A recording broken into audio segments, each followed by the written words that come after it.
to the Snap UK. Another threadbare episode this week. Just me and Jim. This with Paul busy, Gary working, and Michael literally missing in action. Yeah, AWOL. We don't know where he is. So if anyone's seen him, then can you let us know? Yeah. But let's. We hope you've all had a great Christmas, and we are here to break the bit between Christmas and New Year. The bit where no one knows what day it is or whether it's all right to start drinking at 10:30 a.m. It is. I'm sure it is. It is, but for the record, I haven't been today. Not yet. I haven't. No, I've not. No, I've been pretty good lately. But anyway, let's start with, because the regular season has now ended. All done. 17 weeks in the book. Lovely. Should we start with your team, the 49ers, who beat the Seahawks 26-21, and you are now number one seed. Number one seed in the NFC. So everything in the NFC should have to go via. Technically, providing they win one match, then it should all go via. I was about to say Candlestick Park. There, it's not now. Is it? Levi Stadium. Levi Stadium. It's not actually San Francisco. Santa Clara. Santa Clara. Same difference.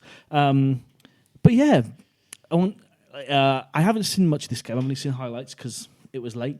I stayed up and watched it, so I'll take the lead here. I guess I don't tend to enjoy watching my teams play any type of sport because I get far too passionately involved in it. And that can certainly be said for the 49ers this year through most of their games, but certainly last night. 26-21, and really, the whole game came down to the very last drive of the Seahawks, where rookie linebacker Dre Greenlaw stopped tight end Hollister with maybe the ball 2-3 inches away from the goal line, if that.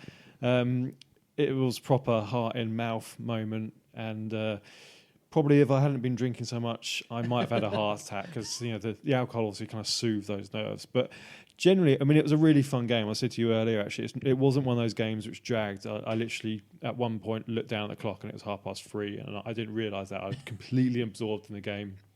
The first half, 49ers offense and defense both played very well. Went into the half with a 30-0 lead after stopping Seahawks on a fourth, I think pretty much fourth and goal. Just nailed them out for the half. And in the second half, the 49ers defense didn't really turn up until the very last drive. They had real problems getting the Seahawks off the field on third down. I think at one stage the Seahawks were 6 for 6 on third down conversions. But then on the flip side, the offense just kept firing. Every time the Seahawks scored, the 49ers came out, Jimmy G was doing his stuff, the running game was firing all cylinders, and it just looked like it was quite easy for them to go down the field and score points. Well, it's good because we were. I know last week's episode I was really worried because I was like, they've got to win. You need the bye. Definitely, yeah. And week 4? I think week 4 was a bye. And you seem to have been sort of not struggling, but you weren't the all flowing team that you were before. No, I guess the Ravens I think have been probably the cream of the crop across the whole NFL. And there's some games they've had where they've just walked it. The game's been over after midway through the second quarter, and you know what's going to happen. I think there's only been a couple of games that the 49ers have done that. Probably the game against Green Bay, sorry Dunk, and maybe kind of the game against the Bengals. All the other games have been slight slogs, but we've had a real tough. The last 6 weeks have been really tough, and I think now the 49ers will go into the playoffs as a real battle-hardened team. I think that's really good though, and I was saying I generally have been watching more games this year rather than continual red zone, and they've generally been 49ers based, and they've been a lot of fun. But that is probably an indication of the fact you're playing good teams because you haven't played a Miami, you had played the Bengals, but early on in the season. The schedule lately has been horrific. So to come out with number one seed is impressive, really impressive. Think about it. I mean, last year we were 4-12. Last year, a lot of that was because of Jimmy Garoppolo's injury. And you think of a lot of the games we lost last year were within one score. So it was always a question if they could stay fit. There was a lot of potential going into this year, and I think they've realised that potential. I think I'm happiest for kind of John Lynch and Kyle Shanahan, because they had a bit of I think kind of some fans are starting to get a bit anxious about whether this was the right duo. 2 years, 2 losing seasons, very high picks in the drafts, which haven't really been paid off. But Nick Bosa coming into the team has really invigorated that defensive line. He didn't have a sack yesterday, but he was in Russell Wilson's face the whole game. I think he had 11 pressures on the quarterback, which is tied with JJ Watt for season highest. I think they only had 1 sack the week before, but every time the quarterback's under pressure, so no, I don't it's a stat, but I don't think it's meaningful. No, I will say, Russell Wilson played a brilliant game. Yeah, he sensed that pressure, and the amount of times he stepped up into the pocket, moved away from it, either took a couple of yards run or just got a pass off. He threw to Tyler Lockett on so many occasions. Tyler Lockett had 6 receptions for 51 yards. But those receptions and those yards often came on a big 3rd down or a 2nd down or even a 4th down as well, when it really, really mattered. He was looking for Lockett, and Lockett was a safe pair of hands. Yeah, and a lovely throw to Metcalf for the touchdown. Yeah. I'm quite impressed with Metcalf. The commentators were really bigging him up and saying how he's going to be a top receiver for years to come. And I kind of agree. Couldn't agree more. I think that duo of Lockett and Metcalf is a really nice receiver duo. Lockett's got a lot of pace. Metcalf's got a lot of pace, but he's got the size to be that big red zone threat. He's a man, isn't he? He's all man. And another big man, Marshawn Lynch, was back. Yeah, I mean, I know he scored. He scored, but he scored from one yard out, ironically. But realistically, you'd expect most running backs to be able to do that. I think at one point in the first half, he had 8 carries for 7 yards. Well, I'm glad Paul is currently working, because we'd be talking about inches. Yeah, exactly. But he certainly wasn't the beast mode that he was. No. Back in the day, I can't expect him to come in. He's been out the game for over 400 days. You can't expect someone just to rock up. Yeah, you might know the game plan, but you've got to have some level of game fitness as well. Yeah. No. Well, should we move on to the number 2 pick in seed. Sorry, keep saying pick, which is Green Bay, who had a less than convincing win over Detroit. I think that's putting it nicely. 23-20. It's the result that counts. Yeah, I mean, they got the win, and that's what matters, and that solidified that second seed. But I don't think anyone on the Green Bay side of things would be happy with that result, because they had to come back and they scored 13 points in the 4th quarter to eventually win this with a last-minute Mason Crosby field goal. Aaron Rodgers did not look like Aaron Rodgers at all. He looked like David Blau, ironically. Yeah, he did. David Blau, 12 completions to 29 attempts. And you'd be like, it's David Blau. Yeah. Aaron Rodgers, 27 completions for 55 attempts. It could have been so comfortable. There were so many throws, 2 throws in the end zone. Many overthrows as well. I mean, that was, okay, we've mentioned that the Green Bay receiving corps it's not star-studded. Devontae Adams and then a load of other guys. Yes, Alan Lazard has probably played better than most, and has probably cemented that number 2 receiver slot for Green Bay. But realistically, those kind of the lack of completions on 55 attempts wasn't down to those receivers. A lot of the time it was down to Rodgers, and it was just inaccuracy. It was. I would be worried if I was a Green Bay fan, I'd be happy that they've got a bye because they've now got 2 weeks to sort that out and figure out a game plan. Yeah, they've got to figure it out for what looks like probably Seahawks. Yeah, potentially. Yeah, but they've got a bye could be invaluable for them because it looks like a team that needs to have a sit down and a rethink really. Yeah, definitely. And I think that the other worrying thing for that game is that through 3 quarters the defense didn't show up either, and they really struggled to get to David Blau. They ended up with 1 sack on the night.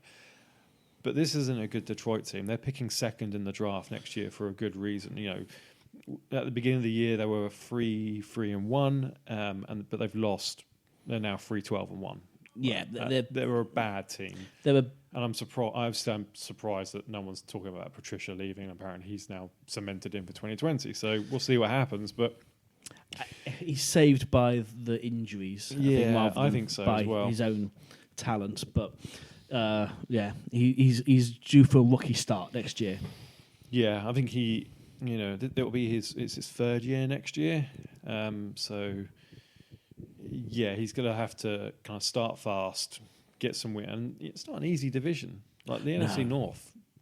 There's 2 teams coming out of the NFC North for the playoffs, and realistically, the Bears are 8-8, but they've got a lot of talent on that roster to be better than that.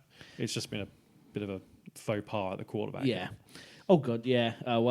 And for the Packers, I guess you still got Devontae Adams, who's looks back to form, back to fitness. Yeah, definitely. Which he's just incredible. We also got Aaron Jones as well, still. So there's a good running. Oh yeah, elite Aaron Jones. Yeah, elite Aaron Jones.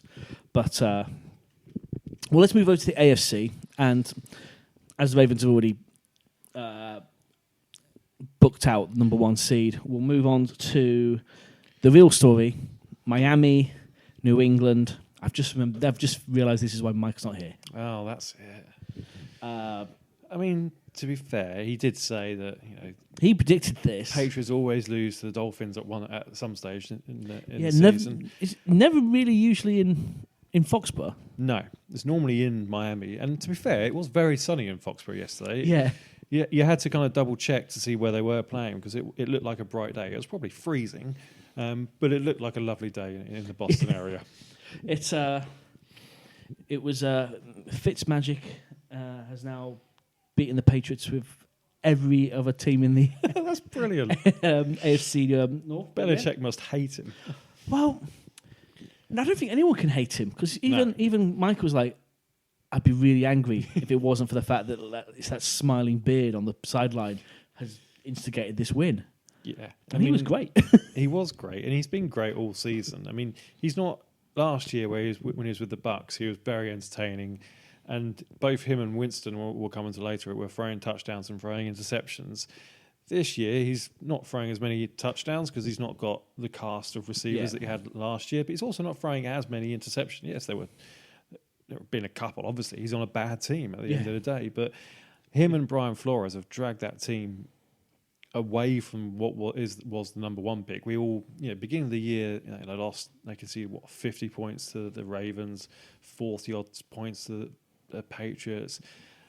I think we and every other commentator on the NFL were lambasting Miami for the level of tanking and saying it's an embarrassment. The NFL needs to sort it out. I think some of us were saying to chuck them out the actual league for the year because what's the point? I remember memes going around saying they're the new XFL team. Well, yeah. Because they weren't good enough for the NFL. And they've ended up, 5 wins?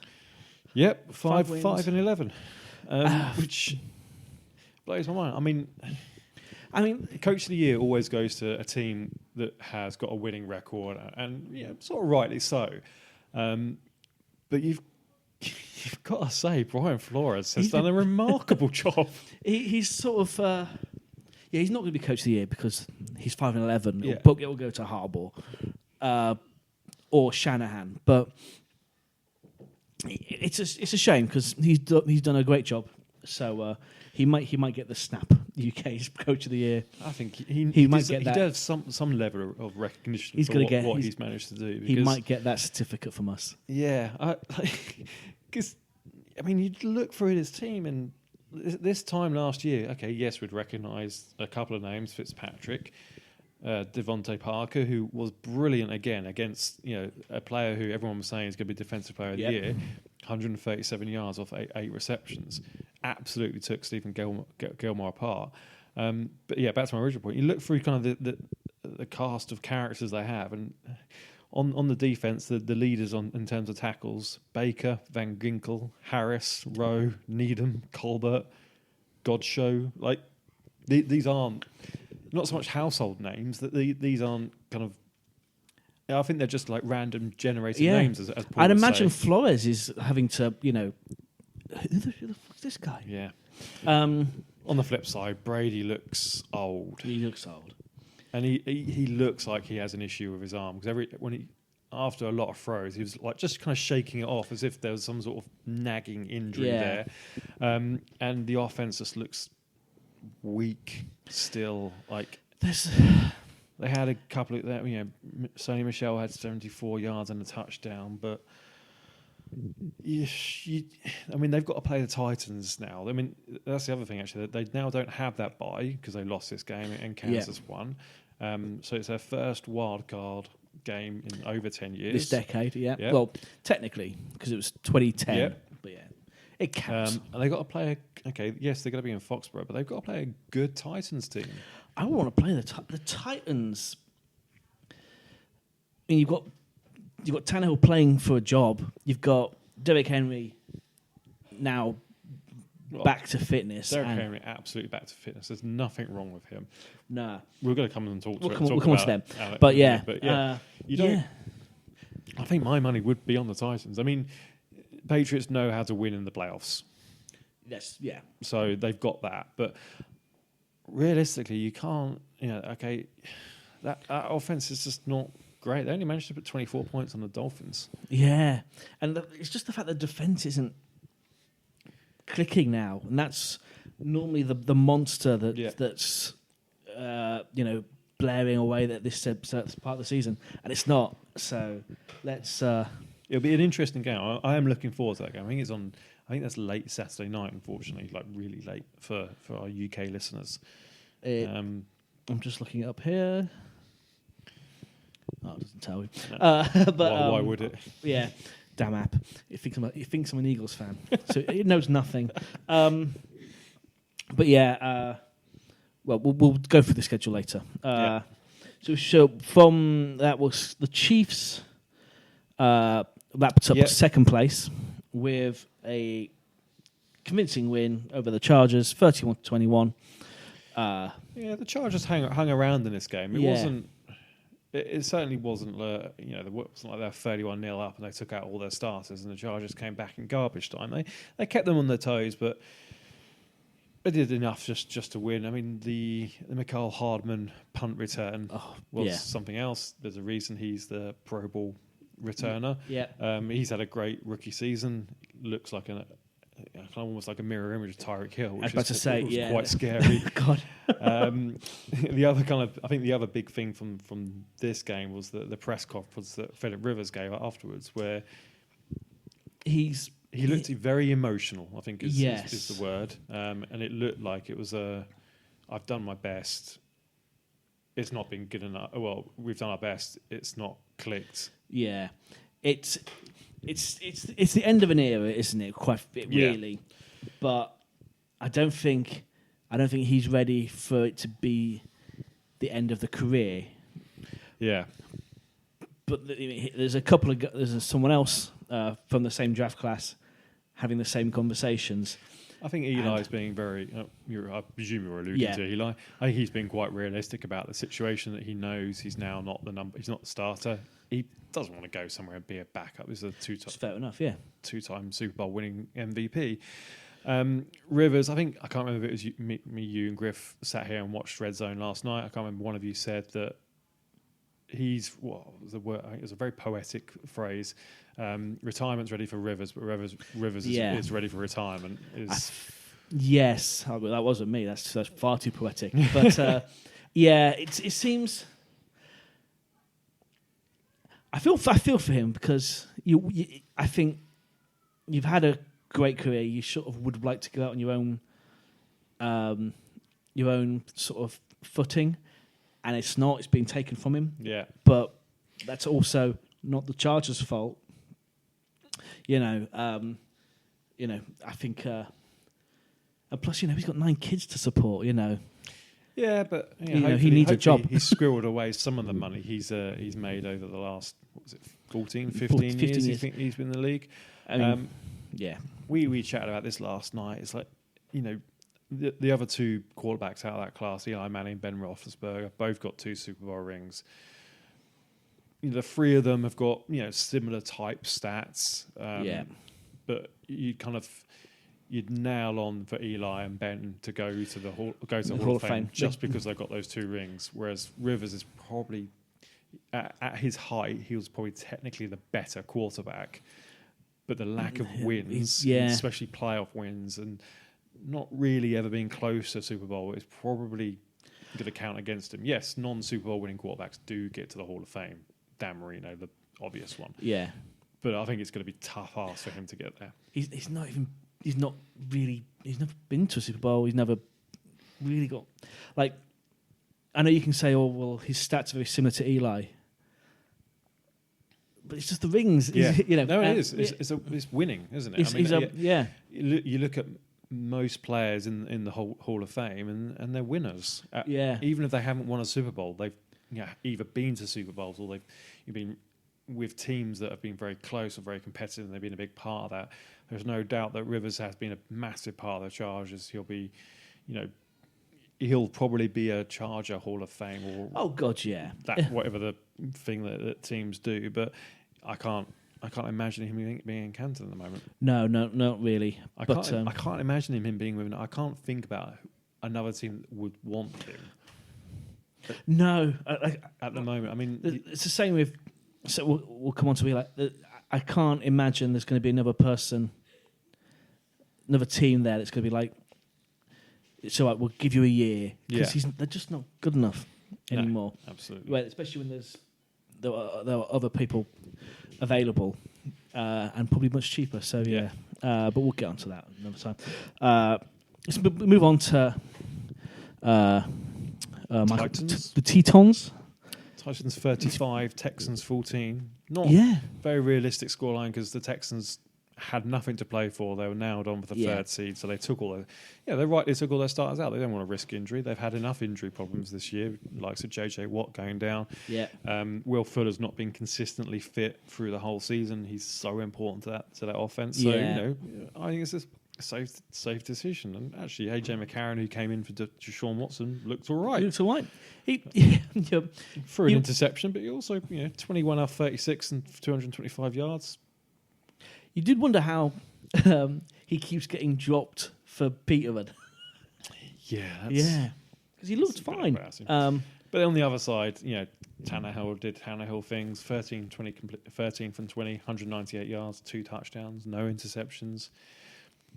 The guy's just bossing it. He's got a contract to play for. I think he's nailed on for that contract.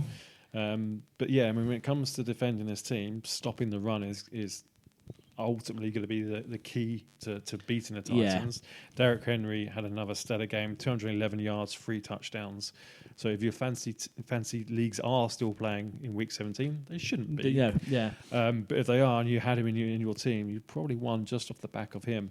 But he is the NFL leading rusher for 2019. Well deserved. He overtook Nick Chubb right at the end.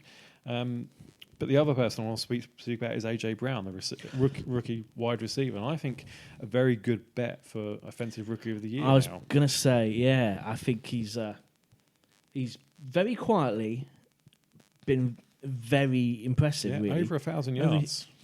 And how many touchdowns has he had? Because he seems to be scoring really regularly now. Quite a few. I'm not sure how many he's had throughout the whole season. I'll look it up. But he's...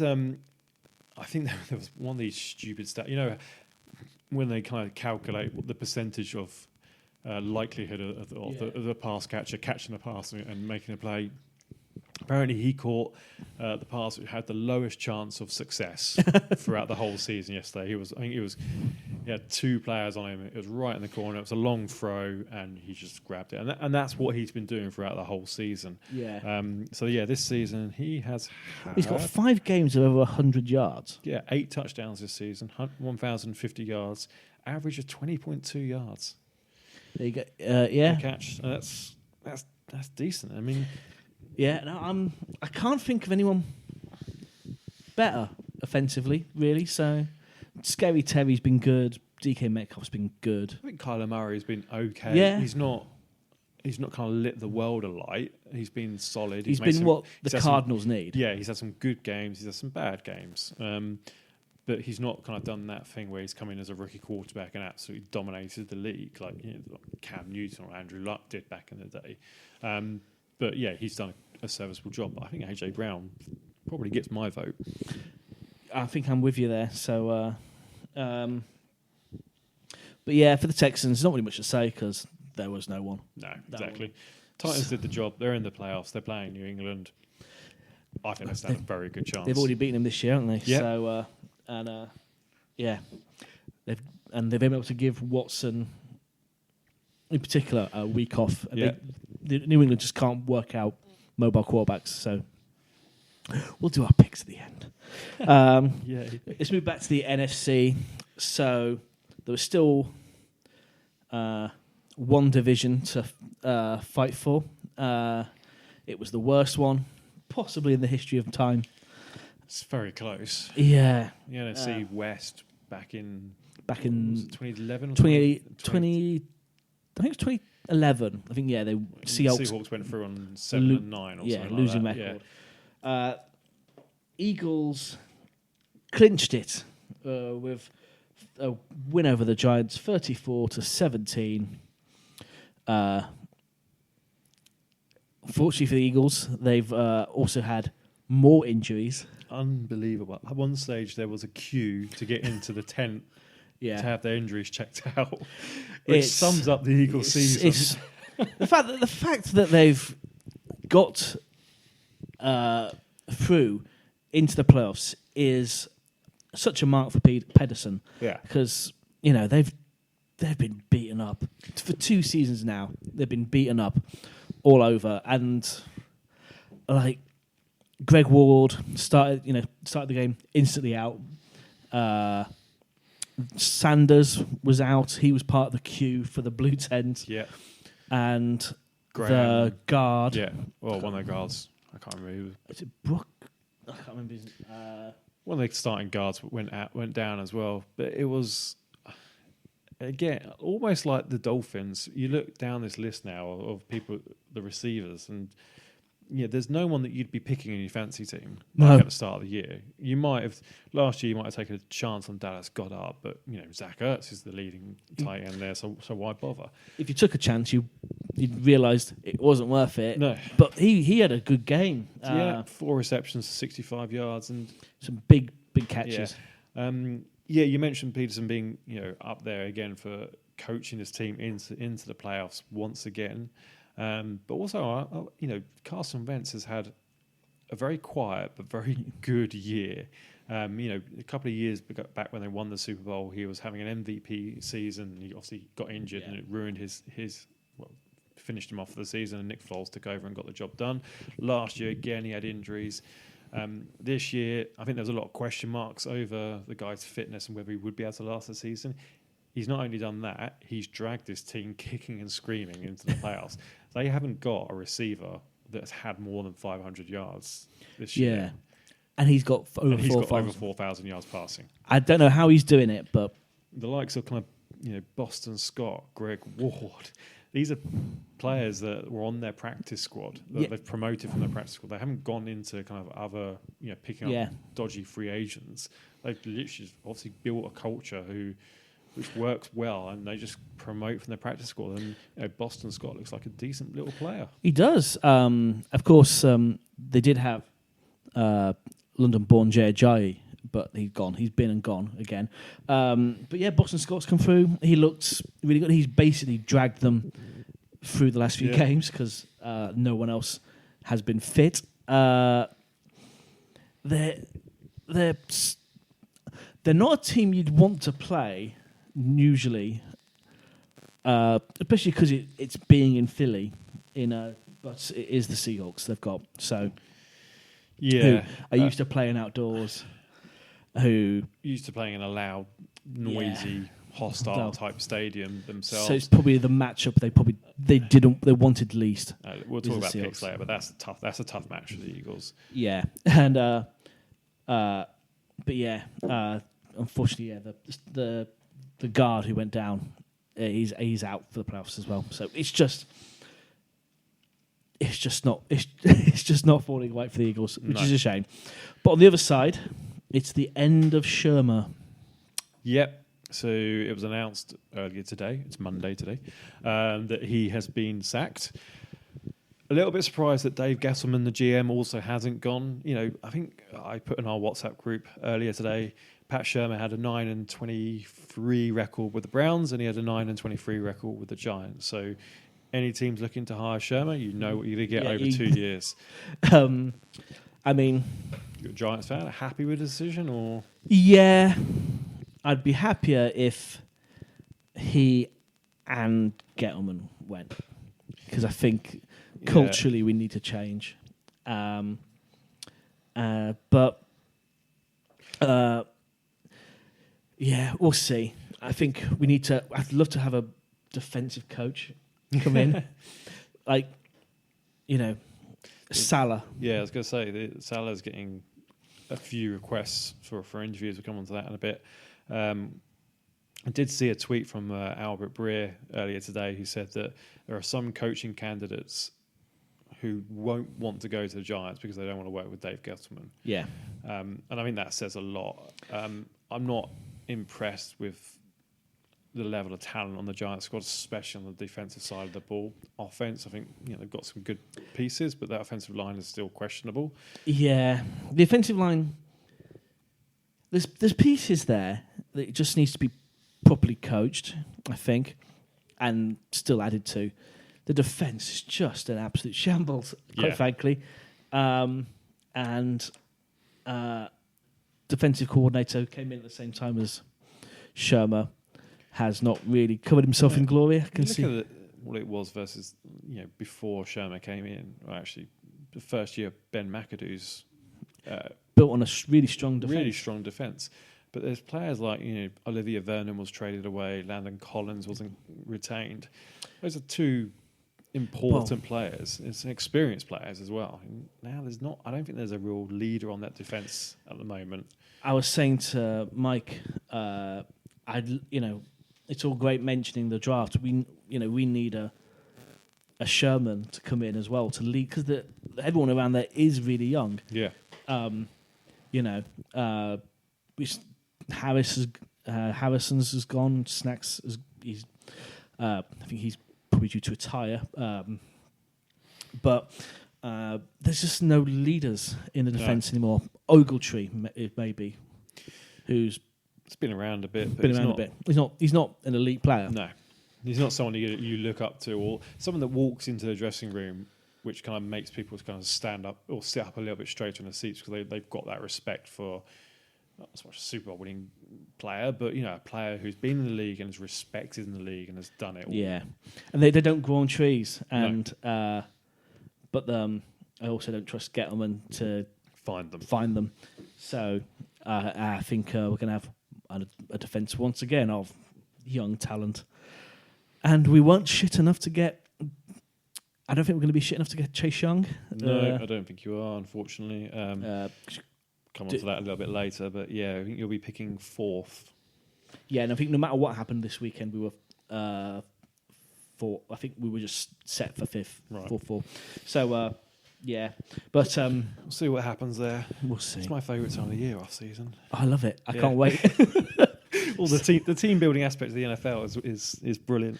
On the Cowboys side, they big win, 47-16. But with the Eagles winning, it didn't really matter what the Cowboys did. They knew they couldn't get through. 47-16. They quietly built that lead up. I was surprised to see that when I reminded myself before we started. I sort of flicked over at the end and I was like, Oh, bloody hell. I didn't even... Yeah. But,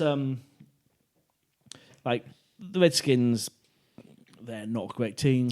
No. There's a reason they're looking for a new head coach in the off-season. And more. Yeah, and Bruce Allen was... Well, they thought... Originally, the reports were he was going to be reassigned to a different position, but it came out later he's been let go. So he was the president of football operations, i.e. GM. Effectively the same type of responsibilities as a GM. And again, this is a team that just... we didn't really expect much from the Redskins, but it's a nah. Haskins was injured, wasn't he? Haskins was injured. I think they'll build around Haskins next year. It looks like Ron Rivera is going to be going there as head coach. Yeah. I did hear Urban Meyer as the GM. Some sort of GM, yeah, which interesting because he's a coach. He's a coach. Yeah. But obviously from his days in the college game, he was very successful with Florida. He's very successful with Ohio State. He's obviously got a level of talent evaluation, which, is something to be said, but how he'll feel about a front office role where, let's be honest with you, Ron Rivera is not the type of coach that's going to be accepting people middling in coaching. Yeah, I was just thinking it sounds like a Coughlin Marone situation. Yeah, exactly. Which has not gone well. No, I can't imagine Ron Rivera ever going there with that happening. I think he'll want to go somewhere where he does the coaching and has input into the player selection. If you had a Mac, what's his name? Who's the LA Rams coach? McVay. That's calling him. I've got McAdoo in my head. if you got a McVay light, coach, I could understand it, but not with Rivera. No. But anyway, I keep looking. They have not fired Garrett yet. No, rumour was that he was having a team meeting at noon today, and then he was due to meet with the Joneses later on today. Now, Jerry Jones doesn't have to fire Jason Garrett. No, because his contract ends on... but his contract doesn't end until the 25th of January, so they obviously can't look to interview anyone past that. So there might be a bit of negotiation done between the two, in terms of like a little bit of a payout just to kind of see him off. But he has told his kind of assistant coaches that they are free to look for other roles. Everyone's saying that he's gone. The Cowboys have never really... They've had maybe one season under his stewardship where they've looked like they were, could potentially win the Super Bowl, but other than that, once the season started and once we kind of saw what was happening in the season, the writing was on the wall in terms of his contract just not getting renewed, and rightly so. And there's a lot of talent on this team. You look at Dak Prescott is a good quarterback. Yeah, they've got a star running back in Zeke Elliott. They've got a star-studded offensive line which keeps Dak upright and kind of creates holes for Elliott to run through. And they've got two good receivers in Gallup and Cooper, and whether they can keep Cooper is a question. But Gallup has looked really good this year. Gallup has looked great, but I think he needs Cooper, doesn't he? Because otherwise, he's going to be. If he gets double teamed, he's not making he's not making as many receptions. Yeah. Does Witten come back for another year? I can't imagine. I think if Garrett's not there, then... I didn't think of that. But I was like, I hope he does, because I don't want him back on the commentary team. I think after the experience he had, he probably won't want to be on the commentary team either. Try coaching, Jason, if you're listening. We do have Texas listeners, so if it's you, fuck off. Tell our listeners to go away. That's great. Just Jason Witten. All right, okay. Actually, stay listening. But other than that, no playoff implications for this one. No, but it was good all the same. Let's Falcons 28, Tampa Bay 22. So Jameis Winston came into this game needing. Yeah. Jameis Winston came into this game with 28 interceptions, and he was 2 interceptions off having 30 touchdowns and 30 interceptions in the season. The first quarterback to ever do that. And, he threw one interception in the first half and we got excited. Yeah. And it's like, this is why we're paying attention to this game. And he kind of almost turned into a reliable quarterback. And started doing, sensible things. And maybe he knew that record was creeping up on him and he probably didn't want that record. And why would you? No. But luckily, the gods of football gave us overtime and the Falcons baited him instantly. I mean, what a way to do it as well, a pick six. Yeah. And he started his career with a pick six. He finished his rookie deal with a pick six. There's some beautiful Jameis symmetry. End of the day, though, he got to 5,000 passing yards as well. The 8th player to now do that. That's not a very long list. And a lot of the other quarterbacks on that list are pretty decent. Let's look, kid. I mean, if he had 50% less interceptions, that would be brilliant. He'd be 30 touchdowns, 15 interceptions, 5,000 passing yards. You would take that and you would pay him the $30 million that he wants. Oh yeah, 30 interceptions in a season. I mean, it's a hard ask. It's a hard ask to then go. I mean, he's got some balls in him to go to Bruce Arians and the GM and say, "Yeah, I'd like $30 million a year." I mean, what's Fitzpatrick worth, or what's Tannehill worth? Well, that's it. It's a strange market to think. There's the famed Russell Wilson money. They want Wilson money, and but you should be asking, I want Wilson performances. And very few guys are giving Russell Wilson performances. I mean, even like Rodgers I think was the highest paid. Yeah. I think might be this coming season the highest paid, and even he's had a down. He's had a downturn. They've had a winning season, but it's not been the Rodgers of like 2014. Yeah, that we know and love. But I don't know how he's gonna. I think they will. I think they will agree a new deal. They'll get something. He is the type of quarterback which he has got a big arm.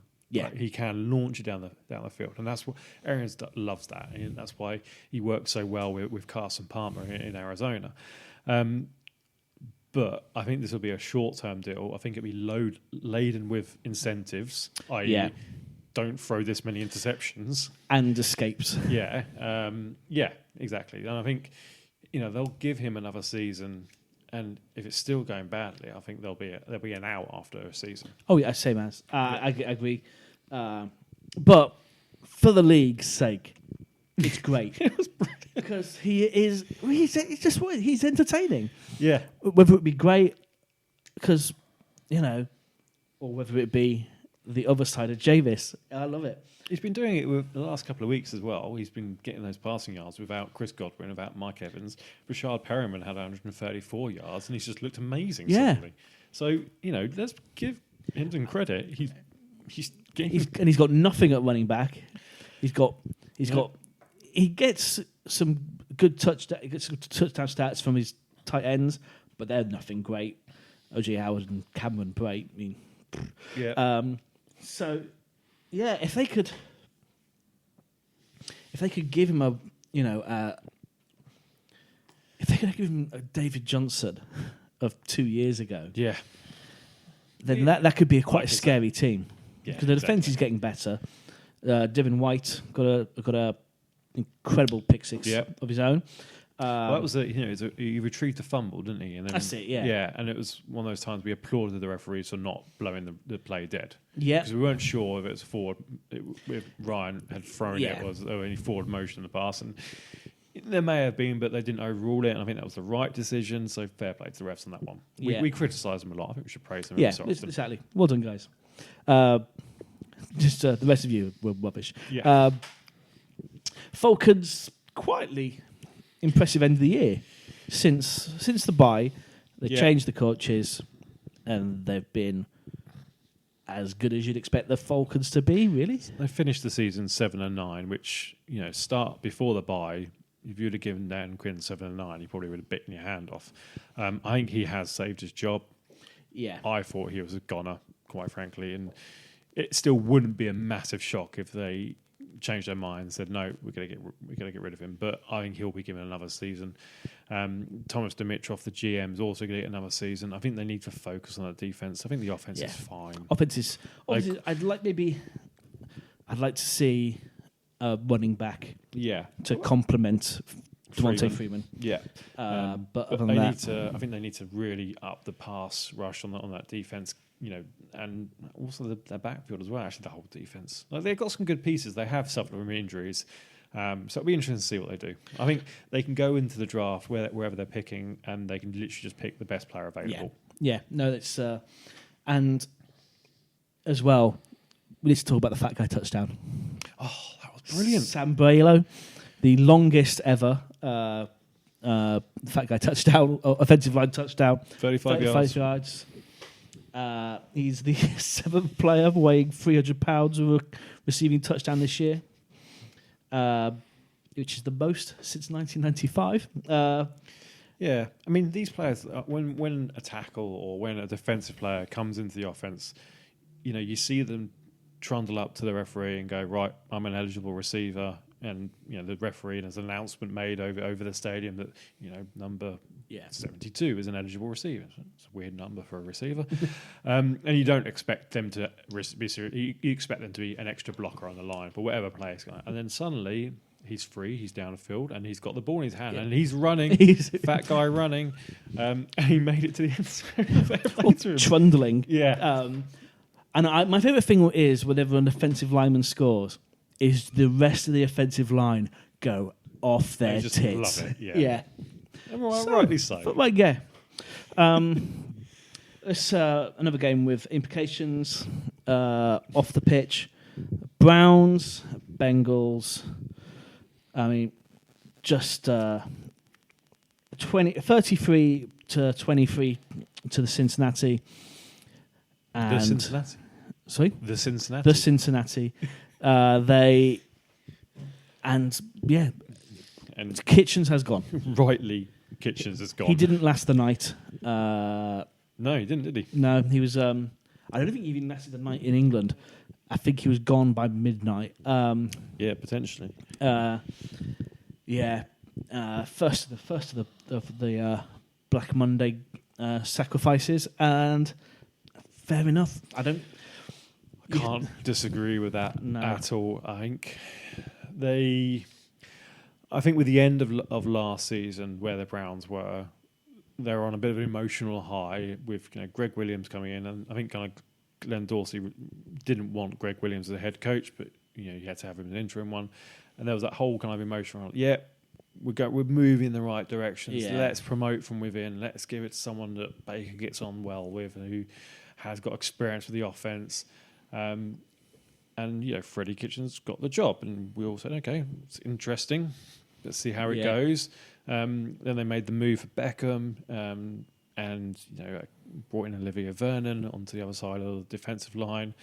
Kind of sacrificed their offensive line as well, though. Do that, but they went. I mean, there's never been as much hype for probably any team going into a season as there was the Browns coming into this season. And quite frankly, to quote a phrase we've used very often this year, they shit the bed. Oh, yeah, very much so. There's been problems on field, utilising the players to their full extent. I don't think we saw the best from Beckham. I don't think we saw the best from Baker Mayfield. Nick Chubb had a good year, but still, I feel he could have done more. Yeah. Jarvis Landry, I think, has been brilliant, but only because he is a great player. I don't think he's been schemed in the right way. Not at all. The defense has been a bit of a shambles, really. Denzel Ward was brilliant last year. He's not really done much this year. No.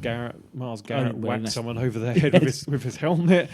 But there's been disciplinary issues both on the field, where they've given away so many penalties. It's not true, but also off the field with rumours of Beckham saying, get me out of here, rumours of Jarvis Landry saying, get me out of here. Freddie Kitchens wearing that stupid T-shirt to the cinema saying Pittsburgh started it. Oh, don't do that as a head coach. You set an example. And I think, the next head coach needs to be someone who like we're saying with the New York Giants defense, it needs to be a head coach that walks in there and people go, "Oh shit, he's in the room. Yeah, Shut up." yeah. They've got quite a few on the short list from the sounds of it. Yeah. So I know Josh McDaniels, the offensive coordinator for New England. Salah. Yeah. Urban Meyer has been mentioned. Mike McCarthy. I think it needs to be a Mike McCarthy type coach. I mean, I'm not saying Mike McCarthy is the right person, but that person who's been there, done it, got the T-shirt. Sorry, Freddie. The other T-shirt. Yeah. And who has experience managing big personalities. There's not many bigger personalities than Aaron Rodgers, so maybe that's another string to his bow. Someone who is offensively minded. They've still got a lot of all those players are going to be there next season, providing they don't trade them away. I don't think they will. No. So it needs to be someone who can just come in there and command the respect and command everyone just sitting down, shutting up, and listen to me kind of thing. Yeah. Plus Dorsey and McCarthy have worked together before, haven't they? In Green Bay. In Green Bay, yeah. So that might be a good thing. I heard Landry talking today because he was basically last night before the announcement was made. Of course, they were asking him, do you think Kitchens is gone? He's like, it's not my call, which is a very PR-friendly way of saying yes. It's not my call, isn't I love playing for this coach, I hope he stays. Yeah, no. And Dorsey's had a couple of occasions where he's been asked similar questions and he's not gone in with he's the coach, that's it, we're staying. He's been very coy in his responses. Yeah, I think from the sounds of it, Kitchens was surprised. He thought he had the backing, and then it turns out, no, he didn't. I mean, the owners, the Haslams, I think this will be their 7th or 8th head coach in not many years. 2012, I think they took over their franchise. It's their second coach who's going one and done. Let's face it, Hugh Jackson should have been one and done. Hugh Jackson, and I think that will scar them as well because I think if you have a bad first year, knowing the fact that we gave the guy that in 16, we gave him another chance, it's just going to bug you forever, and it's going to make them question themselves. But I think they did make the right decision this time. I think they have. And Landry's been saying he wants someone to come in and control the dressing room, which I think is probably showing that Kitchens had lost the dressing room. Yeah, absolutely. So should we go through the rest of the games? Because a lot of them... so Saints, Panthers. Do you want to... Saints, Alvin Kamara suddenly turned up. Yeah. Fuck you, Alvin Kamara. Sorry, context. He was on my fantasy team. He was the second pick in our draft. I had a choice between him and Christian McCaffrey. I chose Alvin Kamara. It was the wrong decision with hindsight, and he cost me a place in the playoffs. Yeah.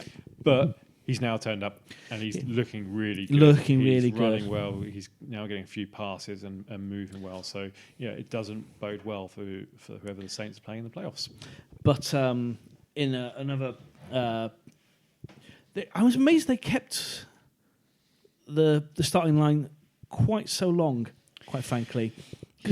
Breeze stayed in there for pretty much the whole game. Bridgewater only had one snap, I think. Yeah.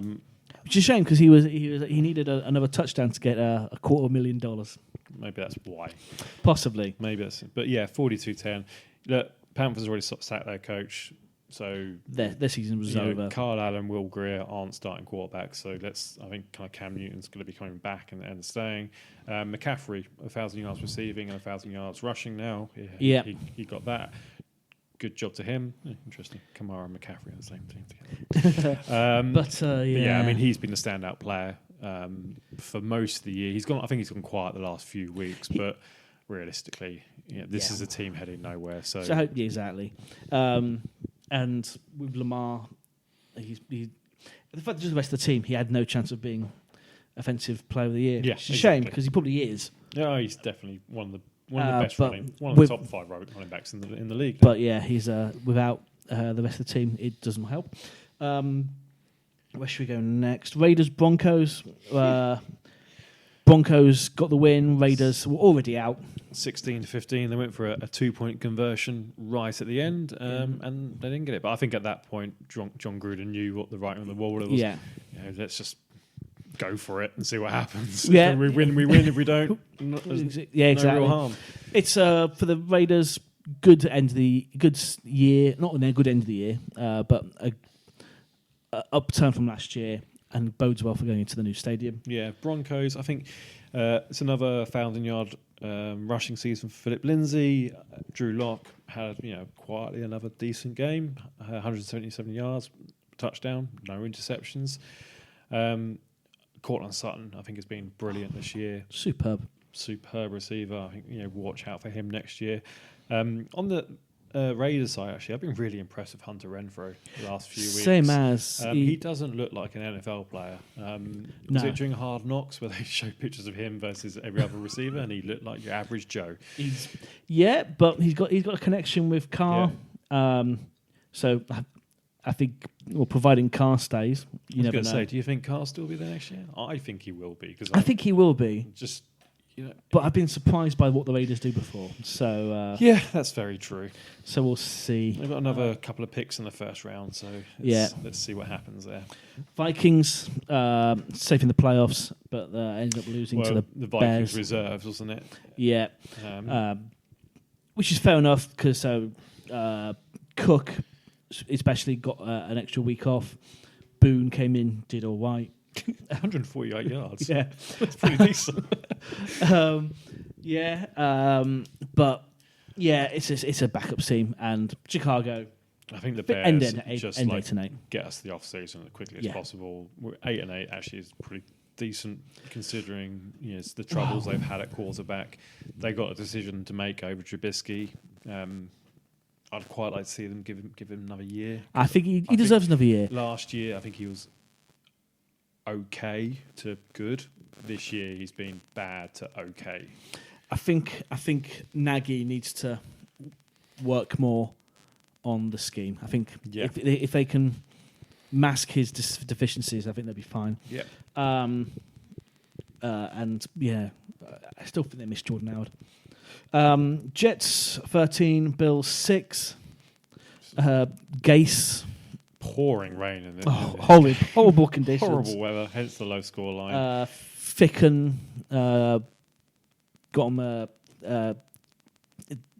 But I think that's all I can say. There wasn't really much to talk about in this game. Jets have been, I think, since Darnold came back, the Jets have been 7-5 with Darnold. Yeah, since his mono. Yeah. I think that's probably saved Gase's job. Again, I'm not impressed with Gase as a head coach, so it wouldn't be a shock if they came out and fired him. I don't think they will. So let's see what happens next year with a fully fit Sam Darnold. Should you mention Steelers Ravens? Because it was the backup once again. Yeah, didn't really matter. But Ravens 28, Steelers 10. I mean, Steelers didn't make the playoffs, which is fair enough. Tomlin is done really well. Yeah, I mean, it's another candidate for Coach of the Year in terms of what he's been able to do with that cast of characters. Duck Hodges, 9 completions, 25 attempts, 95 yards. Yeah, and the Steelers are 8-8. That's really good for what they've got. They've got a good defense. If Ben Roethlisberger does come back next year, which apparently he will, they can strengthen the team around him. They've got a couple of running backs in Benny Snell and James Conner. They've got some good receivers now in terms of Juju Smith-Schuster, Deontay Johnson, who signed a new deal. Vance McDonald's is still a good tight end. So they're not going to be a million miles away from competing in this division. But and they've got a great defense as well. That's it. And Mike was saying on Sunday, how many wins is Roethlisberger worth? And I don't know if you can, but I think they'd have won 2 more games at least with Roethlisberger. I think they probably would have beaten the 49ers with Roethlisberger. Remember, the 49ers turned the ball over 5 times in that game and still won. Games like that, and some of the closer games where they've just been an interception away or a stupid play away. Ben does have games where he does have He a does, Hodges type performance. So you can never be too sure, but I mean, they were so close. RG3's first start in 3 years, Yeah. though, and he was doing RG3 things. He was Lamar-liked. Yeah. Eight carries of 50 yards, though, so yeah, pretty decent. And also, actually, the Ravens broke the record for the most rushing yards for a season, team rushing yards for a season, which doesn't surprise anyone. No, not at all. It surprised me that that record has lasted so long. I think the Patriots for 1978 bloody hell. or 79. Okay. And there were 2 less games then as well. But the league has changed a bit since then. But Quite a bit, yeah. Gus the Bus was still fine, letting Ingram have a week to recover. But that's fair enough. It is what it is. Rumour has it there's a bit of a flu-like bug doing the rounds of the Ravens team at the moment, but they've got 2 weeks to get over it. They'll be fine. I think we should be fine. Cardinals, Rams, 24-31 to the Rams. Rams ended 9-7, but it's a winning record. I mean, that's 3 winning seasons for McVay in 3. It's not the season they wanted, obviously, following a Super Bowl appearance last year. Is it the season they need? Because I think maybe a humbling might be good for him. Bit of a wake-up call. I think the defensive coordinator, Wade Phillips, has question marks over whether he'll return. Look, he came in on the first year, and I think that was great for McVay to have someone with that level of experience. Now McVay's got more experience now. He can bring in someone slightly younger who's going to be a few fresh ideas coming into that defense, because the defense hasn't been the same as it was last year. No, the defense has really been lacking, quite frankly. The offense has been better the last few weeks. They seem to have found their way. Tyler Higbee has been brilliant the last 4 to 5 weeks. He had another good game, 8 receptions, 84 yards and a touchdown. He needs to earn that paycheck because it's a big one. McVay didn't really use a tight end a lot the first 2 seasons. I think he needs to, if he's got a tight end that can do that, will put up those type of numbers, he needs to be game planning around that. Yeah, no, definitely. Hopefully, we'll see more of Gurley next year, who did still doesn't look fit. No, he had 20 carries, 68 yards, and we commented it when we watched him. He didn't look as explosive as Gurley being last year, beginning of last year. He had one run through the Arizona team. He just looks sluggish. Yeah, I think he really needs to just the end of the year. Yeah. Be really keen to see how Kyler Murray progresses through the off-season. Yeah. Another off-season, a season under his belt. Hasn't got the pressure. He's still number one pick, but he hasn't got the pressure of coming in as a rookie. He knows the system a bit better. They'll strengthen around him as well. Yeah, if they could give him some more options, then he'd be at a better offensive line. God, yeah. But there's it feels like progress for the Cardinals. Once again, five wins, 5-10-1. It's progress. It's an improvement from last year. Exactly. Well, it could get much worse. And last but not least, Colts 20, Jaguars 38, Minshew magic and all that. You love it, don't you? The thing is, he's all right. He's a fair to middling quarterback. He has outplayed Foles. Yeah. Okay, he came in because Foles was injured, but when Foles did come back into the starting lineup, he was sacrificed, wasn't he? Yeah. Back for Minshew. Minshew's looked decent. I mean, he had a good game. 27 completions from 39 attempts, 295 yards, 3 touchdowns and an interception. And the Colts defense isn't terrible. No. Their rushing game was once again great.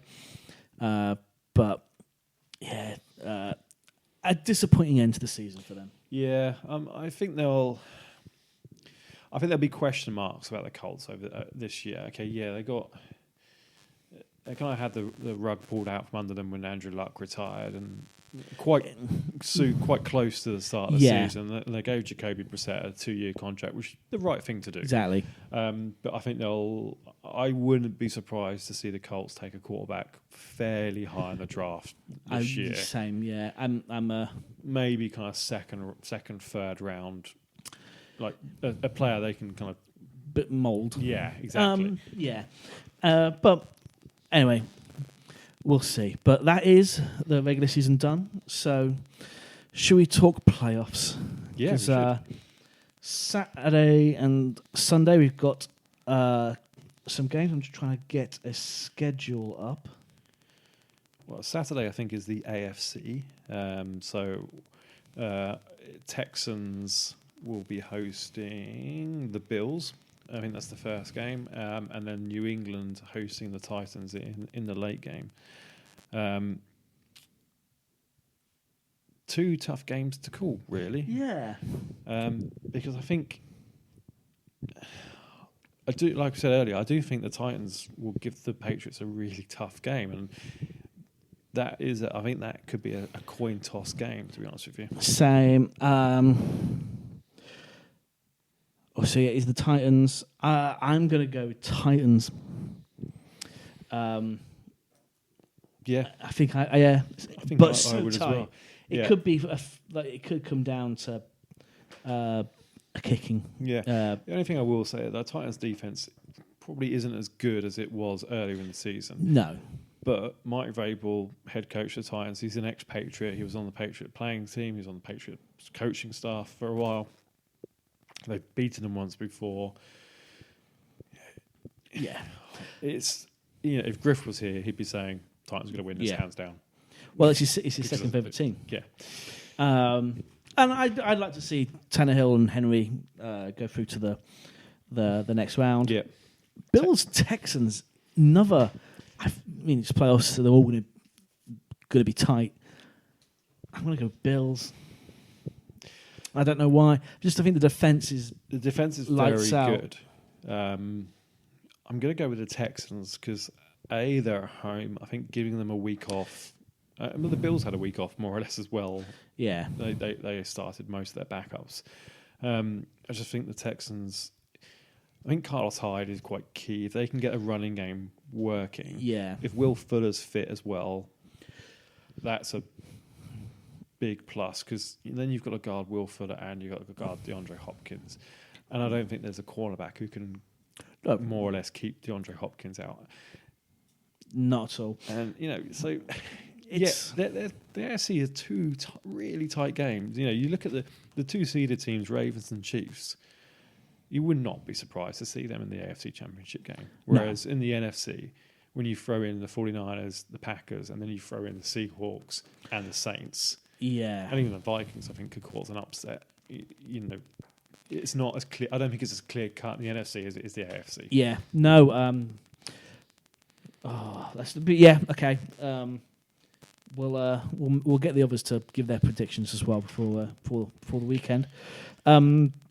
So on Sunday, the early game is Vikings Saints in Mercedes Superdome. Saints are 13-3 and haven't got a bye. Yeah, ridiculous, isn't it? I wish I'd done the research to look into how many 13-3s have gone into Wildcard, but I mean that. Well, we'll do it and we'll put it on Twitter. Yeah, because there can't be many. No, it's faintly ridiculous, quite frankly. Yeah. But of course, this is where the Minnesota Miracle at this stage. Oh yeah, it was in Minnesota. It was in Minnesota, obviously. But it was this game where Stephon Diggs jumped this bizarre tackle. I don't see a repeat. No, I don't. I also, let's remember it's Kirk Cousins in a primetime game. I know it's Sunday evening. Well, and it will be Sunday lunchtime in the States, so that doesn't class as a primetime, but it's playoffs. It's playoffs. And it's the whole country watching him. And he chokes. Yeah. I quite frankly, both these teams. Looking forward to the game. Actually, I think it'll be. Like the AFC, I think this could be an interesting game to watch. Cook and Kamara as well. Just two of the best running backs. On potential because Kamara hasn't really been that good this year. No, he hasn't. But he's turned it on the last few weeks. Though. Yeah, he's waited for your playoff season. He's waiting for my my fantasy. My ESPN league only finished this week, so which is I had an ESPN league that finished this week as well, which I thought was bizarre. Yeah, I'm playing two-legged games. Yeah, if you had Deshaun Watson as your quarterback this year, you'd be pissed, and you were in the final, you'd be bloody fuming. I did. Yeah, there we go. As it yeah. happens, all Lamar Jackson. Yeah. So well done me. I had Deshaun Watson and Lamar Jackson for my fantasy quarterbacks. Well done me. Anyway, Sunday night, Seahawks in Philadelphia at the Eagles. I know it's like no one ever wants to go to Philly, but the team best cut out to play Philly is the Seahawks. Yeah, I mean they've both got some injury worries, but the Eagles have a lot more injury worries. Yeah, I think Mike is actually out in Philly.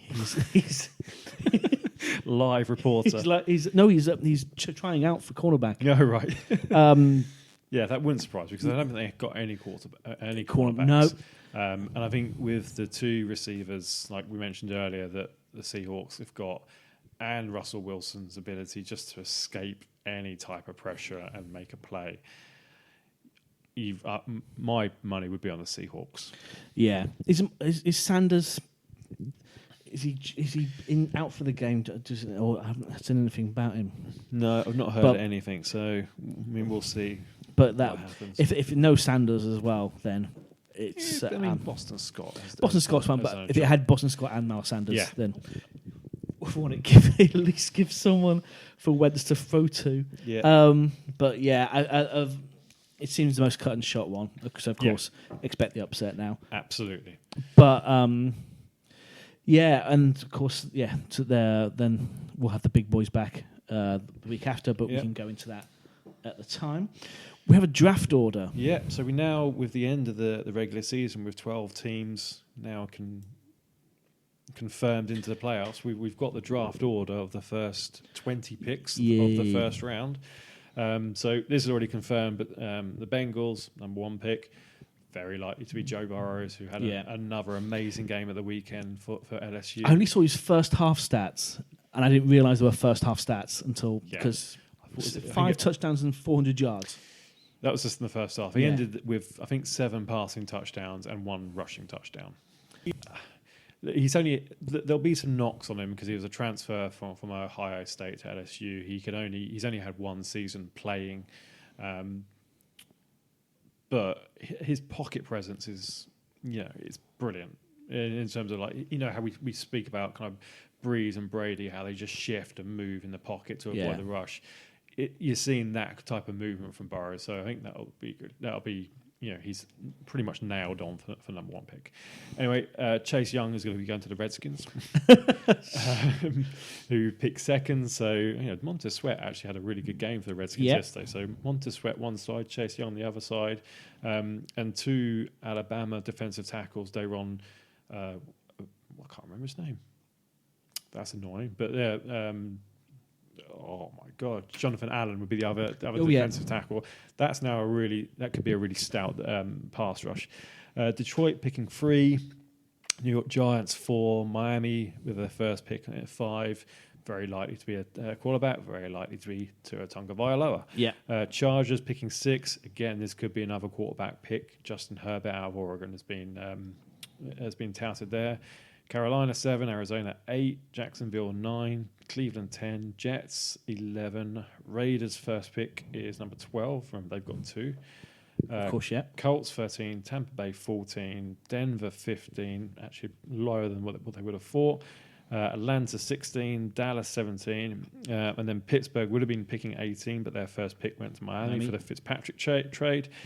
Chicago 19, but that goes to Raiders for the Mac trade from last year. And the Rams 20, but that goes to Jacksonville for Jalen Ramsey. So that's your first 20 confirmed. Like I said, there'll be... I mean, you can go online now. You can already get mock drafts. Yeah. I think one site had mock draft 4.0 already. Brilliant. Great. Well, I look forward to it because the draft is my favourite time of the year. It's mine too. Yeah. It's exciting. Yeah. I don't need the games. Just like the team building. Oh yeah. I want the management. Yeah. I want like a championship manager, but I want like a GM That would be brilliant. Like they should incorporate that into Madden. Yeah, EA, Madden, where you don't have to play the games, you just have to do the team management and hire coaches. EA, what are you playing at? Come on, man. Yeah. if I believe if you have Madden on the PC, you can do that. But I don't play. Guess what I'm doing tonight? Yeah. There you go. I'll do. I'll look it up. That's it, though. I think for us, we hope you have a good New Year, and we'll see you in 2020. Probably hear you. Well, you'll hear us. You'll hear us in 2020. Have a good one. Happy New Year. Bye.